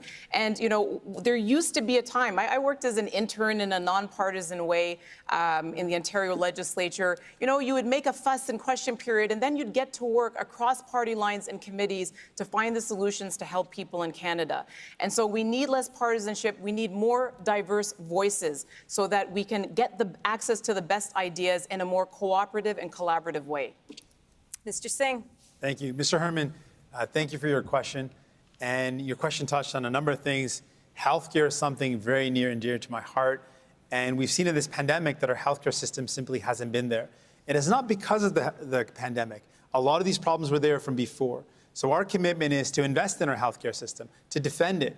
Unlike Mr. Trudeau and Mr. O'Toole, who believe in private long-term care delivery, we want to get out profit, get out the greed from the delivery of long-term care. We want to invest in pharmacare for all, not promise it in 2019 and then have $0 to commit towards it. We want to see everyone have access to medication. We want to include dental care into our healthcare system and mental health services. And to do all of that, we want to make sure that the billionaires start paying their fair share so we can invest in you. Thank you, Mr. Singh. Mr. Trudeau. Ethan, I think the folks on the stage missed the very first part of your question, which is, you know, once we get out of this pandemic, and yes, we have plans for being even more ambitious on climate change and making sure people get good jobs, but we have to get out of this pandemic first. And that's why the unequivocal leadership that we've shown as a government on making sure that everyone gets vaccinated is what's going to get us through. We cannot rebuild the economy until we get through this pandemic. And unfortunately, Mr. O'Toole, who says he wants to get all of Canada vaccinated to 90% in the coming 2 months, can't even convince his own candidates to get vaccinated to 90%. We have to get through this. We are unequivocal that vaccinations are the way to do it. Thank you, Mr. Trudeau. Mr. Blanchet. I think Mr. Trudeau forgot the second part of your question, which is about healthcare. Let's be efficient. Healthcare is a jurisdiction of the provinces and Quebec. Those are the territories, the jurisdictions who should have the resources to do their job. The promises of the Conservatives is 3.5% of increase a year for the first 3 years, which is very far from what the provinces asked for. And what the provinces asked for is not even in the program of Mr. Trudeau. So it will be hard to be efficient if those who are responsible of healthcare do not have the resources which are owed to them. Thank you, Mr. Blanchet. Thanks, Ethan, for your question. Have a good night. We're going to let you go.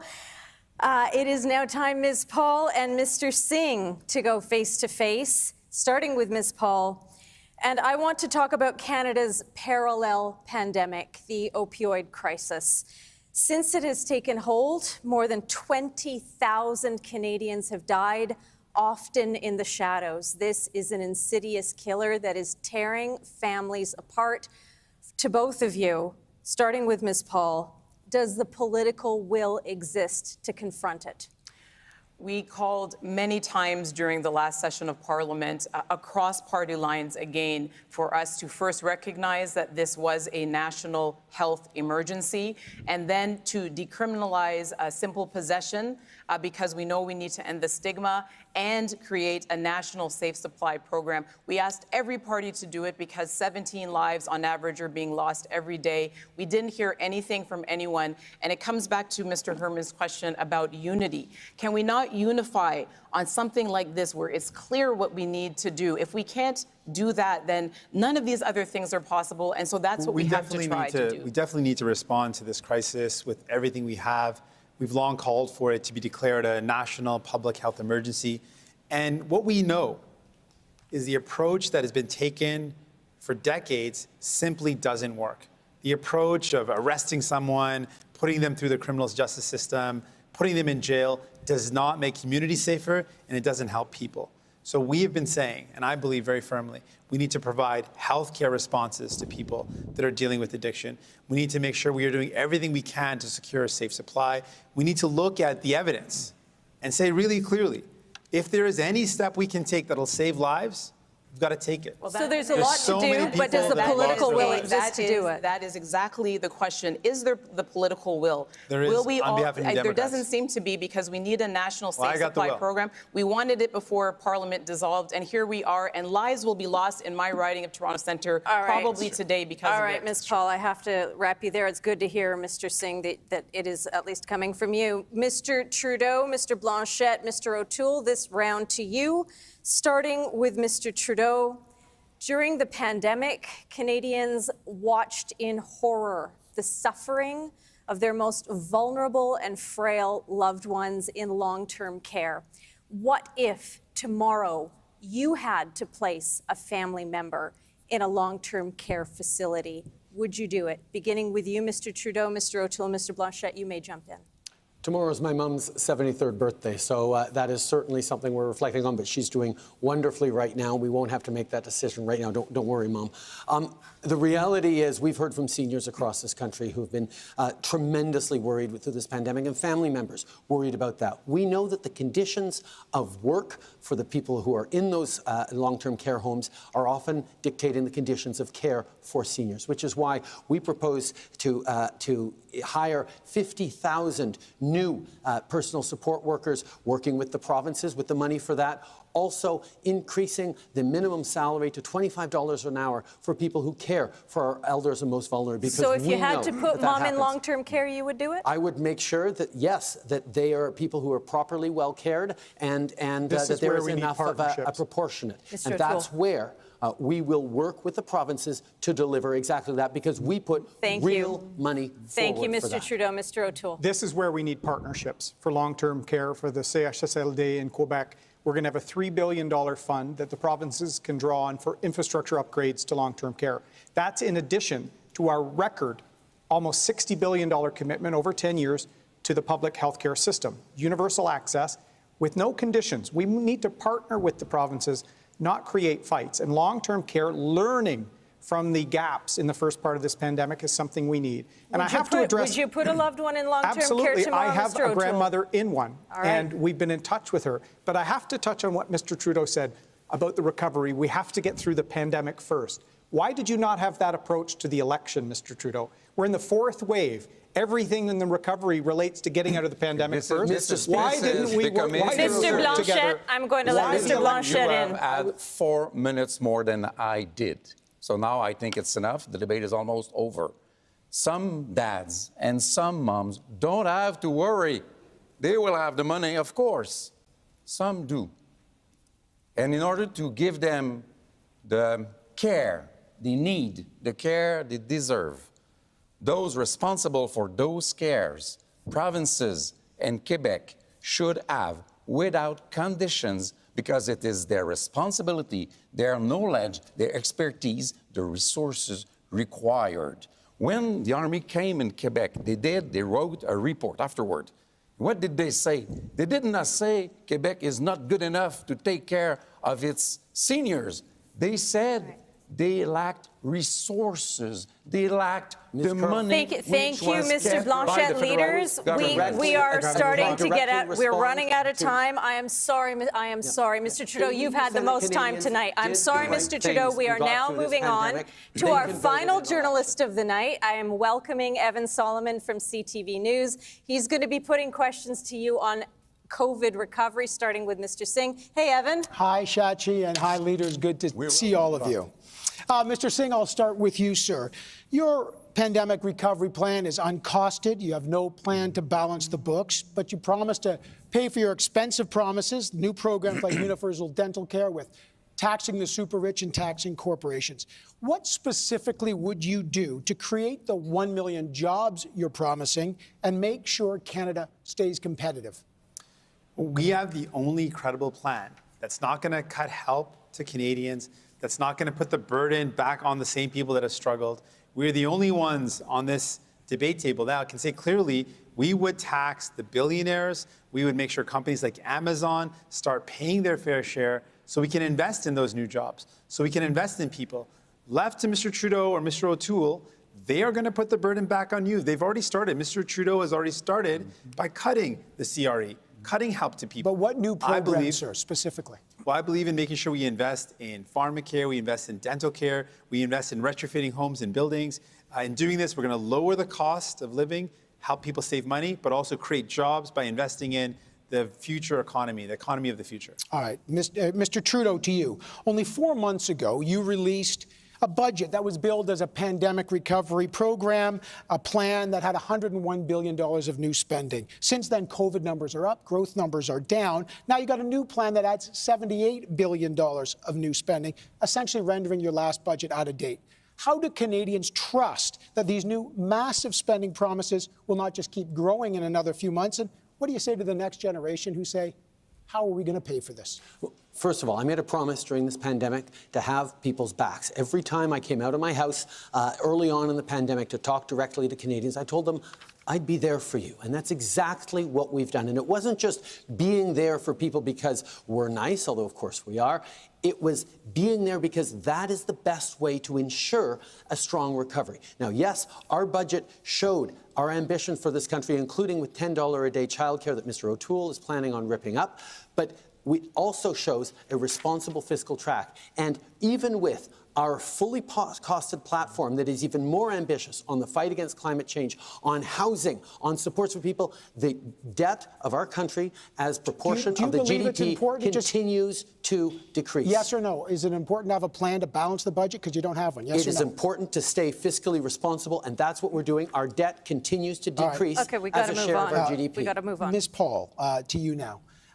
You have not been clear if you support the need for vaccine passports or mandatory vaccines for federal workers or even mandatory vaccines for your own candidates. Given that the fourth wave is really a pandemic of the unvaccinated and threatening to overwhelm many healthcare systems, how do you justify not supporting the very measures that have proven to be most effective at increasing vaccination rates? Evan, we just filmed the video today asking everyone to get vaccinated. We have been unequivocal in our support for vaccinations. Mandatory vaccinations and vaccine passports. Well, again, this is just this is again where policy gets put aside for partisan advantage, because everyone on this stage understands that everyone who can be vaccinated should be vaccinated. We need to encourage people to do it. Vaccine saves lives. And every single person on the stage has also said that, of course, there are going to be people who are not able to get vaccinated for certain reasons, and we have to reasonably accommodate them. We will always be guided by the science. We will never put partisan concerns ahead of public health. Mr. O'Toole, you promise a $60 billion increase in healthcare transfers over the next 10 years, but according to the Independent Parliamentary Budget Officer, it's actually only a transfer of $3.6 billion for the next 5 years, which is not much different than the status quo. But you also support private-public synergies, in your words. Can you specify here tonight exactly what kinds of private healthcare innovations you want to see more of? And if a province introduces more private health care, would you enforce the Canada Health Act by holding back any of your promised funding? I 100% support our public and universal system. I've said it's paramount. And after COVID-19, we need to rebuild it. So we have the most substantive plan to do that. 6% increase per year, stable, predictable, without conditions funding to partner with our provinces. We will respect them running and putting priorities to get wait times down, to give more choice, for universal public access. That's what we need. On top of that, Evan, we have a substantial commitment in mental health and treatment for addiction. There are going to be lingering aspects from this pandemic that we're going to do in addition. But just, the provinces are in charge of their system. We will respect that. Public and universal elements need to be at the core of our system, and our investments will save it and give relief to front lines like our nurses, physicians. Mr. Trudeau doesn't hire those people. Just for time. All right, we got to wrap you, Mr. O'Toole. Mr. Blanchet, Quebecers relied on the federal government for life-saving vaccines and key programs like the CERB. And as you mentioned, the Canadian Armed Forces came in to save people in long-term care homes in the province of Quebec. Some believe this crisis has enforced the argument for a strong federation and undermines your fundamental argument of separatism. Given that, if the federal government, say, gives $1 billion for long-term care homes, which Quebec failed to protect, why should they not also enforce national standards? I have still not heard from all those brilliant people all over the place and all over Canada what a Canadian can do that a Quebecer cannot do. In what way whatsoever would a Canadian norm be any better than a Quebec norm? I don't see that. And I'm not, I don't have this complex. I don't feel that I'm any lesser person than a Canadian because I'm a Quebecer. Enforcing national standards. If you pay for something, should you be able to enforce it? National norms or standards. And I would say that the Premier Legault of Quebec today said no one is to be entirely trusted in this group of people. Some are worse than others. I think they recognize themselves. But even those who are a little bit less terrible need a watchdog because they're not entitled to a majority government. So if Quebecers want, I will lead the watchdogs. Okay. This is the open debate section. And I'll start with you, Mr. O'Toole, but everyone please jump in. Not all at once. The pandemic recovery is about the future path of Canada. And all of the leaders here tonight have made promises that require historic levels of spending. But as you all know, politics is about hard choices. With some Canadians still in real need of support and other industries experiencing real labor shortages, what specific programs will stay and what will go in the next year, and who will pay for all of this? Mr. O'Toole. That's a great question, Evan, because we didn't see the government adapt to the changing crisis. What we supported, and we all worked together, the wage subsidy, the CERB, needed to be adapted as there were labor shortages in Quebec, as we can't find enough people for restaurants and service industries. We need to target the highly impacted sectors. That's what our plan, Canada's Recovery Plan, does. We get those service, tourism, restaurants back on their feet, get people working, and with keeping cases low, we can then wind down the other programs because we need to focus on work. We have a job boost that will actually incentivize the hiring of people that have been out of work for 10 months or more. Mr. O'Toole, let Mr. Singh in. Mr. O'Toole and Mr. Trudeau are jumping over each other about who is going to cut help to people first. I don't agree with that approach. I don't think it makes sense to say, I'm going to have people's back, but I'm going to cut as quickly as I can. I'm going to cut the help to people who need it as much as they can. We're the only party right here clearly is going to say to you, you're not going to have to pay more. We're not going to cut any programs. We're going to ask the 44. Singh, we're giving working Canadians. Hold on a second. We're going to ask the 44 richest billionaires pay their fair share for once. I think everyone can respond to that because this is the second time that Mr. Singh has said we're the only party where just us. Mr. Singh, you know that's. Hold on, Mr. Singh. Unless you're trying to ghost me, you know that we also okay. Sure, so yes, as well. That's okay. Thank you. Thank you. All right, Mr. Trudeau, you're trying to get in. Mr. Singh continues to pretend that it makes no difference whether there is a progressive government or a conservative, or progressive government or a conservative government. We know that it makes a huge difference to families, whether they have $10 a day childcare, whether they have a government that has their back, a government that has a plan to move beyond the Harper targets on fighting climate change. Now, Mr. Singh may feel that for the NDP it makes no difference who forms government. I know for Canadian families, it makes a Mr. Blanchet, you haven't been in yet. Mr. Blanchet. Translate subvention salariale. Wage subsidy. Wage subsidy. Did any of you three guys refund the wage subsidy that you received? Up to about $3 million. That would be something, at least for the principal. After that, there's an important issue, labor shortage.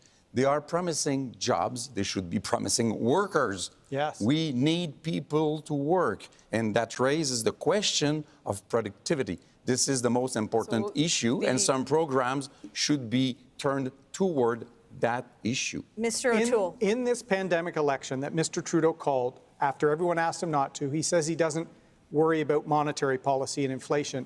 Now he's saying he doesn't ever intend to balance the budget. He's spending $424 million a day more than Canada's bringing in. The question was, what programs will stay? We need to wind down the support programs in a fair way and get the country working again. We have got to remember. Thank you. Last minute of play, leaders. Last minute of play. Ms. Paul, 5 seconds to you. I'm coming to you, Ms. Paul. Thank you. We have got to remember the pandemic is not over, and all over this country, people be there until the pandemic is over. And to the people of Canada, it is unfortunate we are in this election. You can see that there is a lot of work left to do. We need to get back to doing it in a more cooperative way. Okay, thank you, Ms. Paul. Mr. Singh, I see you, programs- Mr. Trudeau. Mr. One Singh. of the specific programs, we demanded 22 times in Parliament for Mr. Trudeau to expand was paid sick leave. Because in this pandemic, people had to make the impossible choice going into work sick or not being able to because they couldn't pay their bills. 22 times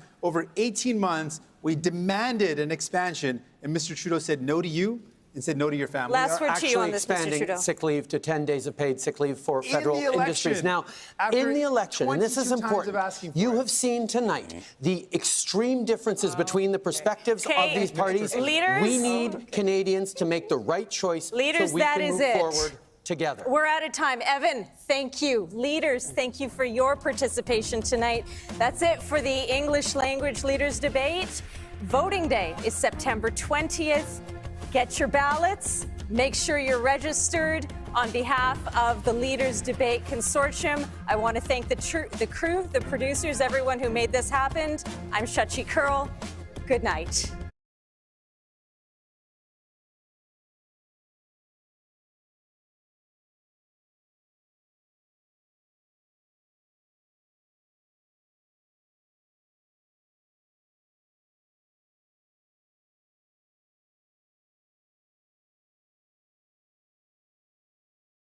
ਇਸ ਸਮੇਂ ਤੁਹਾਡੇ ਨਾਲ ਜੋ ਅਸੀਂ ਜਾਣਕਾਰੀ ਸਾਂਝੀ ਕਰਨ ਜਾ ਰਹੇ ਹਾਂ ਇਹ ਉਹਨਾਂ ਦੇ ਵਾਸਤੇ ਅਹਿਮ ਹੈ ਜਿਨ੍ਹਾਂ ਨੇ ਕੈਨੇਡਾ ਦਾ ਵਿਜ਼ਟਰ ਵੀਜ਼ਾ ਅਪਲਾਈ ਕੀਤਾ ਹੋਇਆ ਹੈ ਤੇ ਲੰਮੇ ਚਿਰ ਤੋਂ ਉਹਨਾਂ ਨੂੰ ਕੋਈ ਜਵਾਬ ਵੀ ਨਹੀਂ ਆ ਰਿਹਾ, ਜਿਸ ਦੇ ਵਾਸਤੇ ਕੈਨੇਡਾ ਦੇ ਇਮੀਗ੍ਰੇਸ਼ਨ ਵਿਭਾਗ ਨੇ ਤਾਜ਼ਾ ਜਾਣਕਾਰੀ ਜਾਰੀ ਕਰਦੇ ਹੋਏ ਆਪਣੀ ਵੈਬਸਾਈਟ ਦੇ ਉੱਤੇ ਲਿਖਿਆ ਹੈ ਕਿ 7 ਸਤੰਬਰ ਤੋਂ ਪਹਿਲਾਂ ਜਿਨ੍ਹਾਂ ਨੇ ਵੀ ਵਿਜ਼ਟਰ ਵੀਜ਼ਾ ਦੇ ਵਾਸਤੇ ਅਪਲਾਈ ਕੀਤਾ ਹੋਇਆ ਸੀ ਉਹ ਦੁਬਾਰਾ ਤੋਂ ਆਪਣਾ ਵੀਜ਼ਾ ਲਗਾ ਸਕਦੇ ਨੇ। ਰੀ ਅਪਲਾਈ ਕਰਨ ਦੇ ਵਾਸਤੇ ਕਿਹਾ ਗਿਆ ਹੈ। 7 ਸਤੰਬਰ 2021 ਦਾ ਜ਼ਿਕਰ ਕੀਤਾ ਗਿਆ ਹੈ ਜਿਸ ਦਿਨ ਵਿਜ਼ਟਰ ਨੇ ਜਿਹੜੇ ਦੁਨੀਆ ਭਰ ਤੋਂ ਸੈਲਾਨੀਆਂ ਦੇ ਵਾਸਤੇ ਜਿਨ੍ਹਾਂ ਦੇ ਕੋਵਿਡ-19 ਦੇ ਟੀਕੇ ਲੱਗੇ ਹੋਏ ਨੇ ਕੈਨੇਡਾ ਨੇ ਆਪਣੇ ਦਰਵਾਜ਼ੇ ਖੋਲ੍ਹੇ ਨੇ।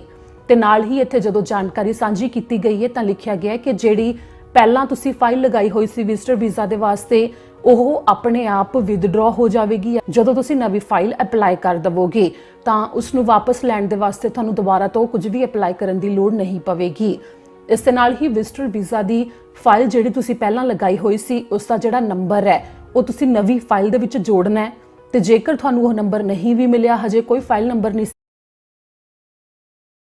ਨੰਬਰ ਤੋਂ ਵੀ ਨਵੇਂ ਵਿਜ਼ਟਰ ਵੀਜ਼ਾ ਦੀ ਫਾਈਲ ਦੀ ਜਿਹੜੀ ਅਰਜ਼ੀ ਹੈ ਉਹ ਜਮ੍ਹਾਂ ਕਰਵਾ ਸਕਦੇ ਹੋ ਜਿਸ ਦੇ ਵਾਸਤੇ ਇਮੀਗ੍ਰੇਸ਼ਨ ਵਿਭਾਗ ਨੇ ਤਾਜ਼ਾ ਜਾਣਕਾਰੀ ਜਾਰੀ ਕੀਤੀ ਹੈ ਜਿਸ ਦੇ ਵਿੱਚ ਕਈ ਕਾਰਨ ਵੀ ਦੱਸੇ ਗਏ ਨੇ ਜਿਨ੍ਹਾਂ ਦੇ ਕਰਕੇ ਤੁਸੀਂ ਮੁੜ ਤੋਂ ਆਪਣਾ ਜਿਹੜਾ ਇਸ ਸਮੇਂ ਵਿਜ਼ਟਰ ਵੀਜ਼ਾ ਅਪਲਾਈ ਕਰ ਸਕਦੇ ਹੋ ਜਿਸ ਦੇ ਵਿੱਚ ਸਭ ਤੋਂ ਉੱਪਰ ਹੈ ਕਿ ਕੈਨੇਡਾ ਦੇ ਵਿੱਚ ਤੁਹਾਡੇ ਪਰਿਵਾਰਕ ਮੈਂਬਰ ਨੇ ਤੇ ਆਪਣੇ ਪਰਿਵਾਰਕ ਮੈਂਬਰਾਂ ਨੂੰ ਮਿਲਣ ਦੇ ਵਾਸਤੇ ਤੁਸੀਂ ਆਉਣਾ ਹੈ ਤਾਂ ਤੁਸੀਂ ਅਪਲਾਈ ਕਰ ਸਕਦੇ ਹੋ ਜਿਸ ਦੇ ਵਿੱਚ ਨਾ ਸਿਰਫ ਜਿਹੜੇ ਕੈਨੇਡੀਅਨ ਪੀਆਰ ਜਾਂ ਫਿਰ ਕੈਨੇਡੀਅਨ ਸਿਟੀਜ਼ਨ ਨੇ ਸਗੋਂ ਕੋਈ ਵਰਕ ਪਰਮਿਟ ਦੇ ਉੱਤੇ ਹੋਵੇ ਜਾਂ ਫਿਰ ਸਟੂਡੈਂਟ ਪਰਮਿਟ ਦੇ ਉੱਤੇ ਹੋਵੇ ਕੋਈ ਵੀ ਜਿਹੜਾ ਟੈਂਪਰੇਰੀ ਰੈਜ਼ੀਡੈਂਟ ਹੈ ਉਹ ਵੀ ਆਪਣੇ ਪਰਿਵਾਰਕ ਮੈਂਬਰਾਂ ਨੂੰ ਬੁਲਾ ਸਕਦੇ ਨੇ। ਵਿਜ਼ਟਰ ਵੀਜ਼ਾ ਉਹਨਾਂ ਦੇ ਪਰਿਵਾਰਕ ਮੈਂਬਰ ਵੀ ਅਪਲਾਈ ਕਰ ਸਕਦੇ ਨੇ ਇਸ ਦਾ ਵੀ ਜ਼ਿਕਰ ਕੀਤਾ ਗਿਆ ਤੇ ਹੋਰ ਵੀ ਕਈ ਕਾਰਨ ਦੱਸੇ ਗਏ ਨੇ।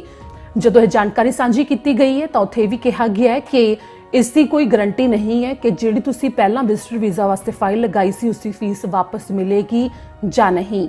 ਜੇਕਰ ਤੁਸੀਂ ਪਹਿਲਾਂ ਫਾਈਲ ਦਾ ਨੰਬਰ ਵੀ ਆਪਣੀ ਨਵੀਂ ਫਾਈਲ ਦੇ ਵਿੱਚ ਜੋੜ ਦਿੰਦੇ ਹੋ ਫਿਰ ਵੀ ਗਰੰਟੀ ਨਹੀਂ ਹੈ ਕਿ ਤੁਸੀਂ ਜਿਹੜੀ ਪਹਿਲਾਂ ਵਿਜ਼ਟਰ ਵੀਜ਼ਾ ਦੇ ਵਾਸਤੇ ਫਾਈਲ ਅਪਲਾਈ ਕੀਤੀ ਸੀ ਉਸ ਦੇ ਲਈ ਜਿਹੜੀ ਤੁਹਾਡੀ ਫੀਸ ਲੱਗੀ ਸੀ ਉਹ ਵਾਪਸ ਹੋਵੇਗੀ ਜਾਂ ਨਹੀਂ। ਯਾਨੀ ਕਿ ਜਿਹੜੀ ਤੁਸੀਂ ਨਵੀਂ ਫਾਈਲ ਲਗਾਉਣੀ ਹੈ ਨਵੇਂ ਸਿਰੇ ਤੋਂ ਸਾਰੀ ਸ਼ੁਰੂਆਤ ਹੋਵੇਗੀ ਤਾਂ ਉਸ ਦੀ ਫੀਸ ਨੂੰ ਵੀ ਤੁਹਾਨੂੰ ਜਮ੍ਹਾਂ ਕਰਵਾਉਣਾ ਪਵੇਗਾ।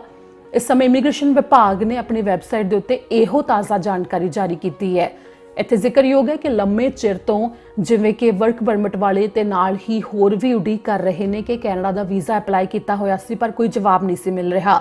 ਜਿਵੇਂ ਕਿ ਤੁਹਾਨੂੰ ਅਸੀਂ ਕੱਲ ਵੀ ਦੱਸਿਆ ਸੀ ਕਿ ਪ੍ਰਕਿਰਿਆ ਤੇਜ਼ ਹੋਈ ਹੈ। ਇਮੀਗ੍ਰੇਸ਼ਨ ਦੇ ਕੰਮ ਦੀ ਪ੍ਰਕਿਰਿਆ ਦੇ ਵਿੱਚ ਤੇਜ਼ੀ ਆਉਣ ਦਾ ਜਿੱਥੇ ਇੱਕ ਪਾਸੇ ਜ਼ਿਕਰ ਕੀਤਾ ਜਾ ਰਿਹਾ ਹੈ ਤਾਂ ਹੁਣ ਇਸ ਸੰਬੰਧੀ ਜਾਣਕਾਰੀ ਵੀ ਜਾਰੀ ਕੀਤੀ ਜਾਣ ਲੱਗੀ ਹੈ ਜਿਸ ਦੇ ਉੱਤੇ ਜੋ ਅੱਜ ਤੁਹਾਨੂੰ ਇਹ ਅਸੀਂ ਜਾਣਕਾਰੀ ਦਿੱਤੀ ਹੈ ਇਹ ਵਿਜ਼ਟਰ ਵੀਜ਼ਾ ਵਾਲਿਆਂ ਦੇ ਵਾਸਤੇ ਜਾਰੀ ਕੀਤੀ ਗਈ ਹੈ। ਇਸ ਬਾਰੇ ਜੇਕਰ ਕੋਈ ਹੋਰ ਅਪਡੇਟ ਸਾਹਮਣੇ ਆਵੇਗੀ ਤਾਂ ਤੁਹਾਨੂੰ ਦੱਸਾਂਗੇ। ਇਸ ਦੇ ਨਾਲ ਹੀ ਮੈਨੂੰ ਦਿਓ ਇਜਾਜ਼ਤ। ਸਤਿ ਸ਼੍ਰੀ ਅਕਾਲ।